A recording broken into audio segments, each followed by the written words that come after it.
What's up mga dudes, and welcome back to my channel. At ito ang ating second day dito sa Sitio Barongbong, Port Barton. Previous videos ko dito yung nag-end. So sa nangyari kahapon dito sa incident na kung saan ay na jellyfish si Dudes Liit. At nakita nyo naman kung gaano kalala ang kanyang sugat. Kaya medyo delikado talaga dito, lalo na cob yung area tsaka walang current no. Ang laki, pati nga ako na damay pa eh. Pero buti awa ng Diyos at maraming salamat at okay na siya ngayon. Mamaya makikita nyo kung ano nang nangyari sa paa niya.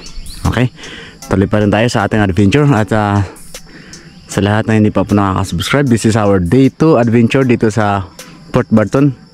Galing kaming Katalat tapos lumipat kami dito. Okay, let's go mga dudes. Ayun yung sasakyan natin. Ang ganda ng panahon ngayon. Okay, what's up mga dudes? At nakasakay na tayo sa ating boat na si Kuya Fredo ang ating boat captain. At nanggaling kami kahapon sa Katalat, patungo kami dito sa Sitio Barongbong. At dito nga kami natulog sa Sitio Barongbong. At dyan din nangyari yung accident na nasalabay si Dudes Liit. At pumunta kami dito sa bahuran na ito para magsagawa ng panibagong adventure. Good morning. Kasama si Captain Fredo. Kel, good morning. At si Kuya At ayan, ang ating boat captain ay bumabati daw po sa inyo ng isang magandang araw sa inyo mga sityo taga Katalat. At mabuhay po kayo. Salamat po sa inyong pag-accommodate sa amin.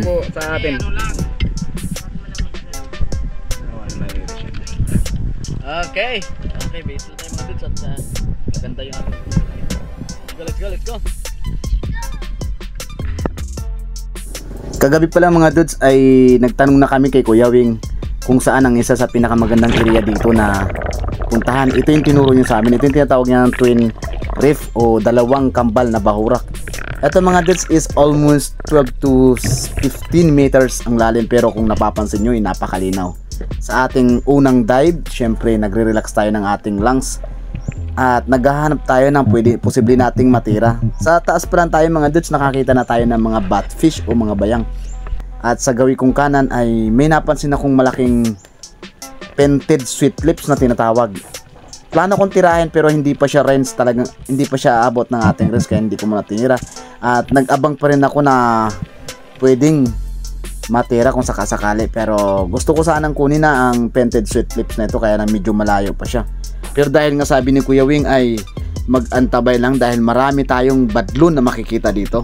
Yung una nga hindi ako maniwala kasi nga mga dudes hindi naman masyadong napaka-active ng mga isda dito. Yung mga bayang marami talaga sila. At syempre hindi yan ang ating target, kaya umakyat muna tayo para kumuha ng hangin sa taas.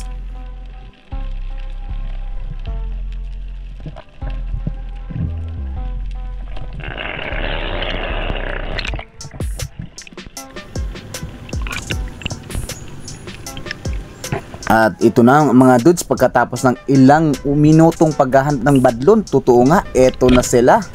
Lumabas na agad at ayun, siyempre kinuha na kaagad natin. At tatlo ito sila mga dudes, 3 or 4, something like that na nakikita ko.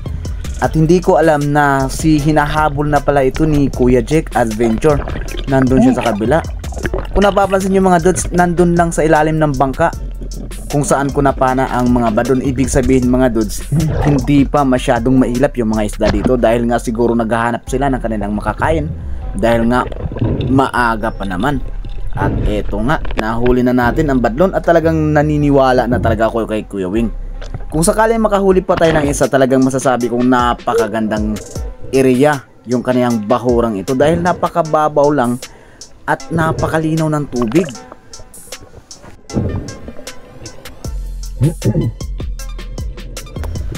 At ito mga dudes, na-secure natin ang ating isda. Pero nakikita nyo si Kuya Jake sa ilalim kasi sinisecure niya na hindi talaga makakawala ang isda. Nung nakita niya na goods naman ang ating patama ay umangat na rin siya. Pero ang kagandaan alam mga dudes sa mga esperong may body, kapag mga badlon ang inyong tinatarget ay sinisigurado kung laging may kasama yan. Especially minsan couple yan mga dudes. At kapag napaan mo ang isa sa kanila, halos hindi umaalis ang isda na isa, kaya may posibilidad pa rin na makuha mo. At ito ang ating isda sa araw na ito. ang Golden Trevally o Badlon kung tawagin.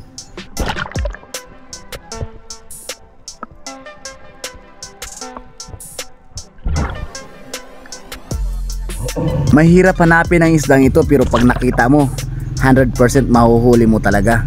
Kasi simple lang naman ito tawagin mga dudes, masyadong may kuryosidad yung isdang ito. Konting drop mo lang at konting fish call.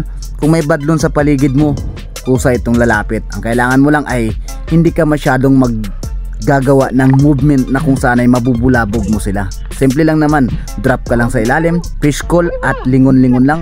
Kung may mga Golden Trevally na nasa paligid mo, ay kusaan lalapit yan mga dudes.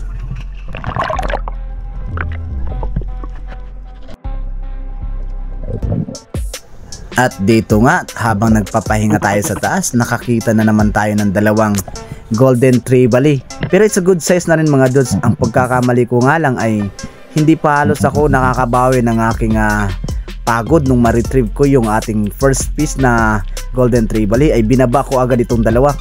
Actually mapapana ko pa sana mga dudes. Ang problema nga lang ay out of oxygen na tayo, kaya hindi ko na pinilit dahil nakakatakot din mga dudes na mawalan ka ng malay sa ilalim ng dagat, kaya nagmadali muna akong umahon. Ito ang dapat nating bantayan sa ating sarili mga dudes. Huwag nating ubusin ang ating limitasyon. Lagi tayong may ititirang lakas para makakuha ng hangin sa ibabaw, para iwas na rin disgrasya. Eto mga dudes, nakakita na naman ako ng tatlong Golden Trevally.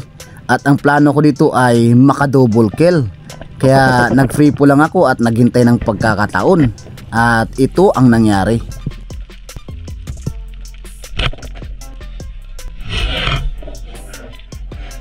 Ayun, successful ang ating isinagawang pagtira sa Golden Trevally. It's my first time mga dudes.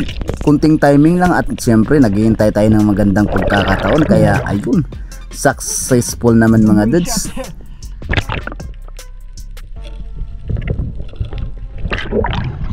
Isang tira, dalawa tama.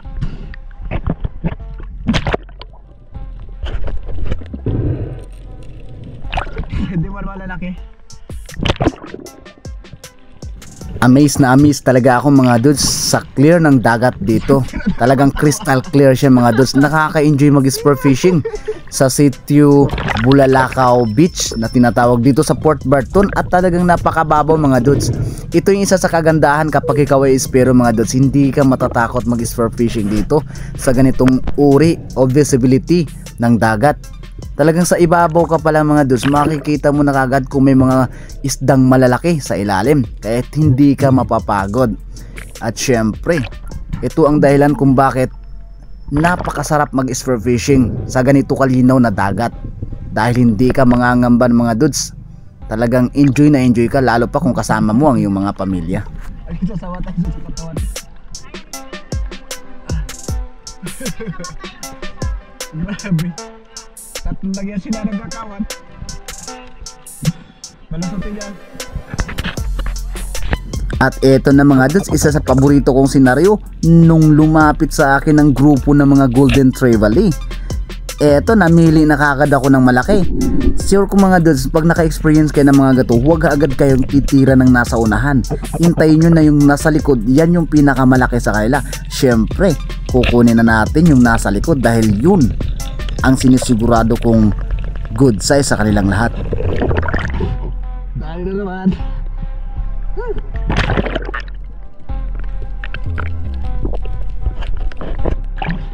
Badlon na naman. Badlon. Etong senaryo na to mga dudes ay masasabi kong napakaswerte ko talaga, kasi halos magkakasama kami nila Dudes Dongdong at si Dudes Kuya Jack Adventure. Ngunit nung tinanong ko sila kung nakita nila yung grupo ng mga Golden Trevally na ito, sabi nila hindi daw nila napansin.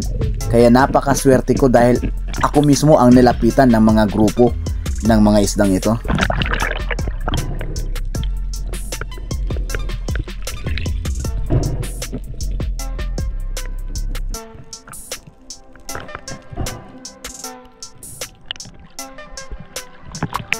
Hindi ko talaga lubos maisip mga dudes na may mahuhuli kaming mga Golden Trevally sa ganito lang kababaw na area.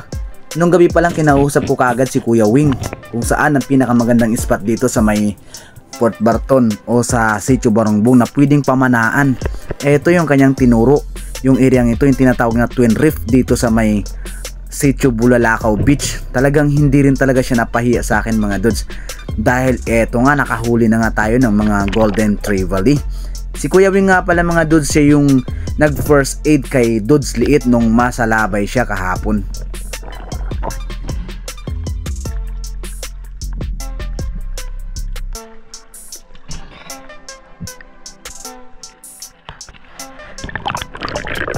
Shout out kay Uncle Fredo, yung ating captain and cook. Yan, nag-iiyaw siya.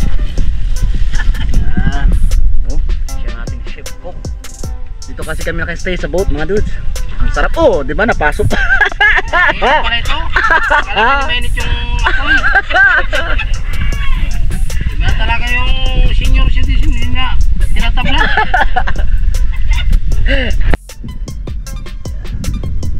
Shout out, shout out. Sino pa shout out mo, Kel? Sino pa shout out mo? Bagitin mo lang pangalan. Shout out sa'yo, sabi mo. Subscriber.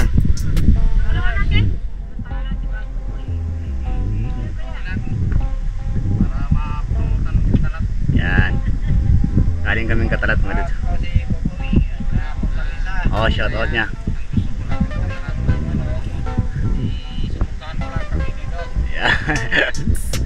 Okay, shout out sa'yo. Alright. Tara, tara! At pagkatapos nga ng mga ilang oras na pamamana mga dudes ay naisipan naming dumaong muna dito sa Bulalakaw Beach. Ito yung pinakamagandang beach dito. Parte pa rin ng Port Barton at talagang napakasagana ng mga isda dito. Kung napapansin nyo ay maraming niyog. So ang pangkabuhayan ng mga tao dito ay pangingisda at tanging pagkukupras lamang. At alam nyo ba mga dudes, meron silang mga spring water. Ang kagandahan dito mga dudes ay meron silang spring water na nagmumula sa bundok. At wala nang problema sa kanilang inumin at kanilang gagamitin na tubig sa pang-araw-araw. Kain, kain. Little dudes, okay na yung paa mo? Okay na paa mo? Okay na? Medyo namamaga pa pero yan, nagkilipos ka. Okay ka na? Hindi na masakit? Alright. Kain te. At ito, kainan na tayo mga dudes.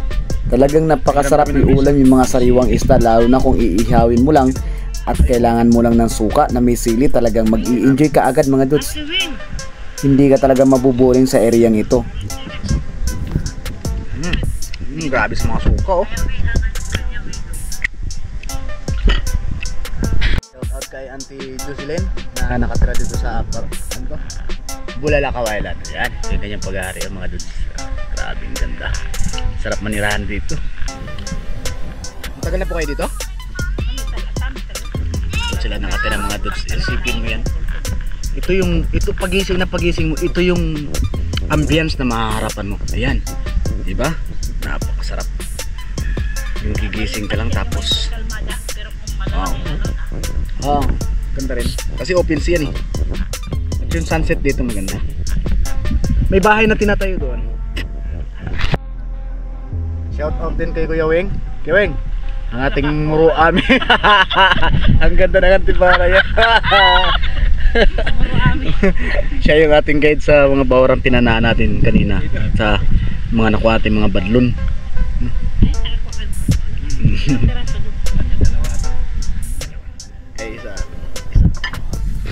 At eto na nga, pagkatapos ng napakasarap na pananghalian, back to the water naman tayo para i-continue ang ating spur fishing. Naglakad lang ako galing doon sa area kung saan kami kumain at diretso ako dito sa may likod ng isla. Sa unang drop natin, napakaganda at napakalinaw pa naman ang ating dagat. At ang kagandahan dito ay may creek siya. Kaya pwede siyang abangan kung sakasakali na may lumapit na malalaking isda. Sa ating unang dive, nakakita ako ng mga surahan dyan pero hindi ko kagad napana dahil masyado akong na-excite. At problema nga lang, hindi ako nakadala ng flashlight kaya hindi natin nahuli ang mga surahan. At eto na nga sa ating pangalawang pagsisid, may nagpakitang dalawang trevally. Hindi naman kalakihan, nasa 2 kilo lang ito pero goods na ito. It's my first time na makita ang giant trevally dito lang sa mababaw, kaya kinuha na natin mga dudes. At talagang napakaswerte ng araw natin ngayon. Unang tira mga dudes is fine shot agad, kaya hindi na nanlaban ang trevally na ito, kaya ito ang ating unang isda sa tanghaling ito. Sana makadagdagan pa natin. Napakasarap mamana sa ganitong mga status ng tubig mga dudes. Napakalinaw at talagang mag-i-enjoy ka talaga kasi ang areang ito ay creek. Pwede kang magdapa dito lang sa ibabaw ng batong ito habang naghihintay ka ng isda nagmula sa ilalim. Kaya kunting fish ko lang, lalapit at lalapit talaga sila kung may mga posibilidad na mga isda na nakatira sa ilalim.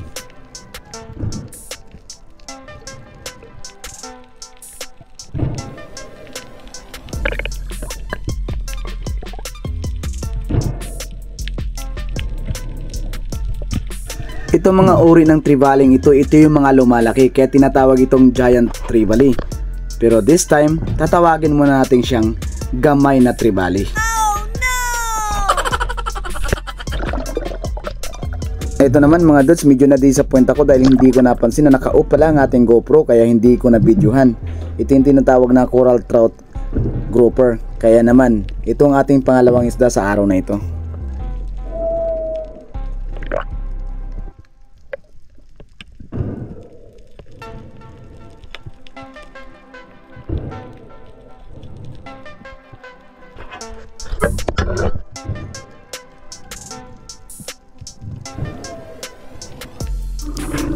At dito mga dudes, ilak hunting muna tayo dahil ang creek na to ay may mga ilak kaya abang-abang muna tayo dito. Ang ilak ay matindi ang curiosity kaya lumalapit agad dito. Kaya mabilis natin itong makukuha.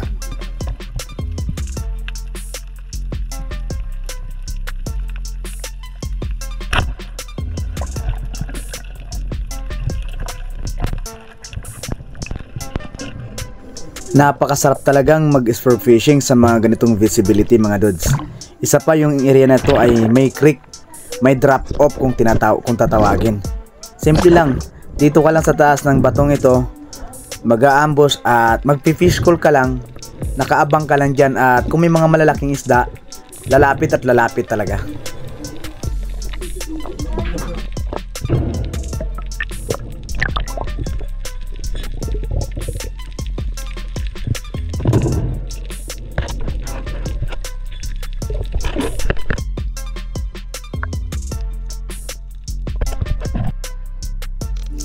At dito mga dudes, bumaba ako dito sa may drop off o para siyang bangin. At gamit ko yung binigay ni Kuya Jake Adventure na fish collar. Yan yung mga naririnig nyo na yan. Sinubukan ko kung may mga pelagic sa malayo pero syempre tanghaling tapat na rin at medyo mailap na yung mga isda kaya wala tayong nakuha at walang lumapit na isda. At dito mga dudes, umahon na tayo dahil may limit lang ang ating oras. Dahil babalik na tayo sa mainland ng Port Barton. Kung napapansin nyo yung isla na yun sa aking tabi, sa aking kaliwa, dyan lang kami nag-spur fishing sa likod nyan. At dyan lang namin nahuli yung mga isdang ito sa may isla na yan.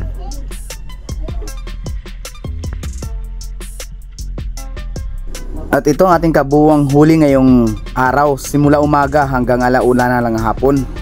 Pwede nitong pandagdag sa ating mga nahuli ng kahapon. Kaya babalik na po tayo doon sa mainland ng Port Barton para ibenta ang ating isda. At ayun mga dudes, dito na tayo sa mainland ng Port Barton at ito na ang ating mga kabuwang huli. At naghahanap na kami ng buyer na kung saan namin maibibinta yung ating mga nahuli. Syempre kasama si Kuya Jake Adventure at si Dodge Dongdong. Shoutout nga pala sa ating mga bagong subscriber. Ayan yung ating mga kasamang boat crew. Maraming salamat po sa inyong pagsuporta. Sana po ay hindi kayo magsasawa magsuporta kay Dodge Pero TV. At syempre, shoutout din sa magandang dilag nito from Spain. At dito kay ate, shoutout din sa iyo ate sa pagsuporta sa ating YouTube channel. At mga Dodge, kung gusto nyo magpa-shoutout ay mag-message lang po kayo sa aking mga video at isa-shoutout ko po kayo sa aking mga susunod na videos. At eto na nga po, ibibinta na natin kay ate ang ating mga nahuling isda. At shout out uli dito sa ating kaibigan na si Rona. O ayan na Ronas, na shout out ka na. Maraming salamat din sa iyong patuloy na suporta sa aking YouTube channel. Eto mga dudes, malalaman natin kung magkano ang kikitain natin. Pero una sa lahat ay maraming salamat pa rin sa mga sumusuporta sa ating YouTube channel. At especially sa Poong May Kapal sa pag-iingat sa atin sa 2 araw na ating pamamana. Kasama si Kuya Jig Adventure at si Dudes Dungdong, pati ang aking pamilya, pati si Dudes Liit. Kahit medyo may nangyaring accident kay Dudes Liit ay patuloy pa rin, at thanks God hindi masyadong naapektuhan yung aking anak. Maraming salamat po muli sa inyong lahat, at sana po ay patuloy po kayong magsuporta sa ating YouTube channel. At mag-iwan lang po ng comment kung hindi pa po kayo nakaka-subscribe kay Dudes Pero TV. Nakikiusap naman ako pare, paki-subscribe naman. Yan yung ating mga nahuli mga dudes. At talagang makabawi lang tayo sa ating gastos papunta dito, ay masayang masaya na tayo.